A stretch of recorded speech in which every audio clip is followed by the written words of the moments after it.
আসসালামু আলাইকুম। আশা করি সকলে ভালো আছেন। একটি দেশের উন্নয়নের জন্য অনেক শিল্প প্রতিষ্ঠান দরকার হয়। আর শিল্প প্রতিষ্ঠান গড়ে তোলা চারটিখানি কথা নয়, ইচ্ছা করলেই কোনো শিল্প প্রতিষ্ঠান গড়ে ওঠে না।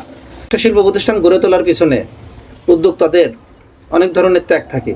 জীবন যৌবন ত্যাগ তো আছেই, সংসার পরিবার সব কিছু ত্যাগ করে, অর্থ ব্যয় করে তিলে তিলে একটা প্রতিষ্ঠান গড়ে তুলতে হয়। মাথার ঘাম পায়ে ফেলে, রাতের ঘুম হারাম করে একটা শিল্প প্রতিষ্ঠান গড়ে তুলতে হয়।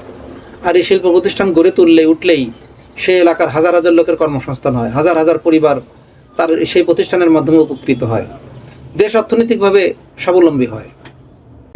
এই সমস্ত প্রতিষ্ঠান অনুমোদন দেওয়ার জন্য সরকারের যথাযথ কর্তৃপক্ষ রয়েছে, যাদের কাজ হলো প্রতিষ্ঠানগুলোর অনুমোদন দেওয়া।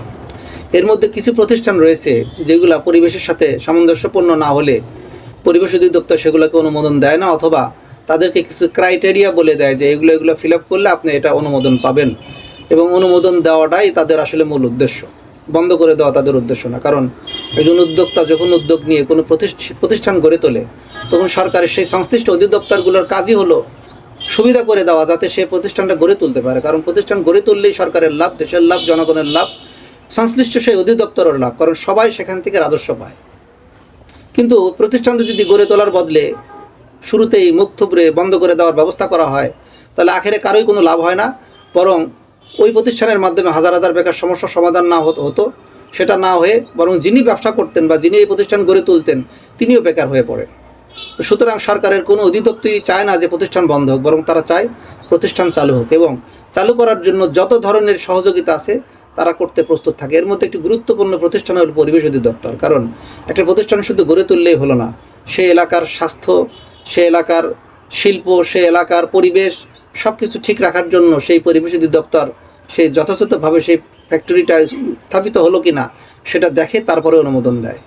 তো এইরকম একটি প্রতিষ্ঠান আমাদের এলাকায় গড়ে উঠেছে, এসআর কেমিক্যাল ইন্ডাস্ট্রি, যেখানে কাস্টিক সোডা থেকে আরম্ভ করে আরও কিছু সিরিয়াস কেমিক্যাল তৈরি হয়, এবং যেটা বহির্বিশ্বে রপ্তানি করে দেশ যেমন রাজস্ব পাচ্ছে, পাশাপাশি এলাকার হাজার হাজার পরিবার সেই প্রতিষ্ঠানের মাধ্যমে লাভবানও হচ্ছে। 2-4 জনের ক্ষতি হচ্ছে বলে প্রচার হচ্ছে, বা সেটা আমরা জানতে পারছি। তো 2-4 জনের ক্ষতি কি হচ্ছে? যেমন এক জায়গায় দেখলাম যে একজন মাছ চাষ করেছে, তার মাছ মারা গিয়েছে এই ফ্যাক্টরির কেমিক্যালের পানি নদীতে গড়ানোর কারণে নদীর বাস্তুসংস্থান নষ্ট হচ্ছে, পরিবেশ নষ্ট হচ্ছে ইত্যাদি বলা হচ্ছে। সেটা নিয়ে অনেক আন্দোলন সংগ্রাম হচ্ছে। কিন্তু এই যে প্রতিষ্ঠানটা গড়ে তোলা হলো, যখন গড়ে তোলা হয়েছিল তখন সেখানে অনুমোদনকারী প্রতিষ্ঠান পরিবেশ অধিদপ্তর অনুমোদন দিয়েছিল, তার যথাযথ কাগজপত্রও তাদের হাতে রয়েছে। সেখানে তারা বলছে যে তারা সঠিকভাবে ইটিপি করছে এবং অন্যান্য যে প্রক্রিয়াগুলো আছে সঠিকভাবে সেগুলো তারা পালন করছে। এরপরে সেখান থেকে কিছু উচ্ছিষ্ট পানি গড়ানোর জন্য এই ফুলজর নদীকে বেছে নেওয়া হয়েছে। কিছু লোকের আন্দোলন সংগ্রাম দেখে বা এই ফ্যাক্টরি বন্ধ করে দেওয়ার জন্য যে প্রচার প্রপাগান্ডা ইত্যাদি চালানো হচ্ছে, সেটা দেখে মনে হয় যে দেশে শিল্প প্রতিষ্ঠান গড়ে তোলা অত সোজা কথা নয়, বা একটা শিল্প প্রতিষ্ঠান গড়ে তুললে সেটা বন্ধ করার জন্য তাদের প্রাণান্তকর চেষ্টা এটা শুভকর কিছু নয়। বরং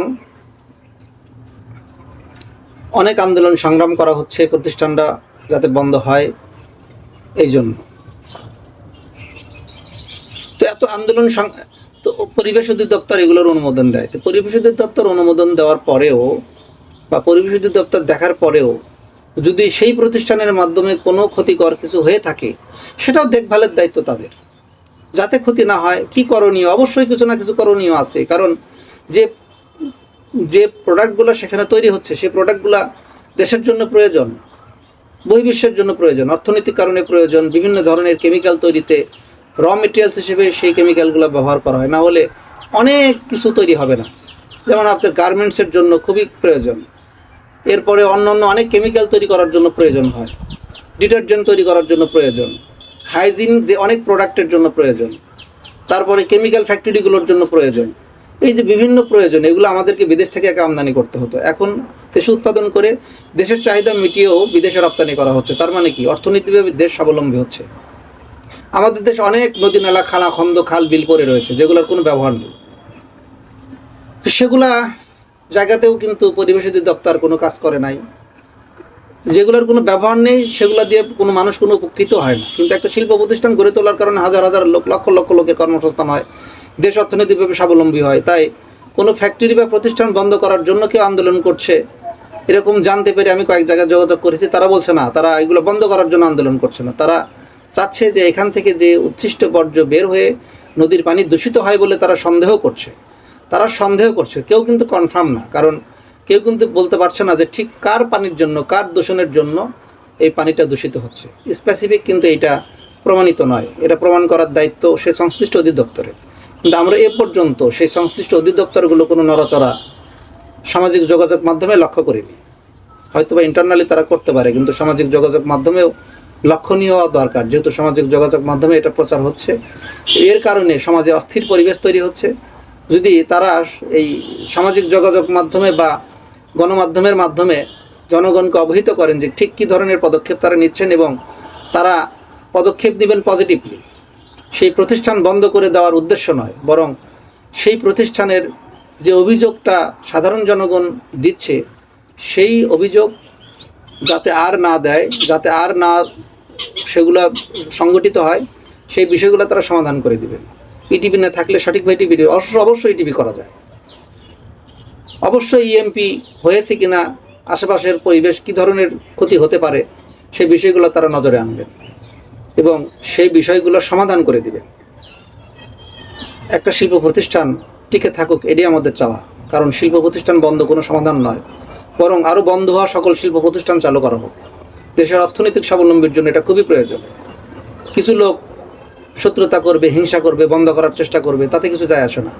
এরকম শত্রু সব সময় সব জামানাতেই থাকবে, কিন্তু এর জন্য কোনো কিছু বন্ধ হবে না। বরং বন্ধ না করে সব কিছু ঠিক রেখে, সরকারের প্রত্যেকটা বিষয় অধিদপ্তর রয়েছে, প্রত্যেকটা বিষয়ে সরকারের সংশ্লিষ্ট কর্তৃপক্ষ রয়েছে, তারা শুধু চাপিয়ে দিবেন ফ্যাক্টরিগুলোর উপরে, যেটা করেন তারা করতে পারছে না, করতে কি সহযোগিতা প্রয়োজন সেটা করার দায়িত্ব কার? সেটা করার দায়িত্ব সেই অধিদপ্তরগুলো।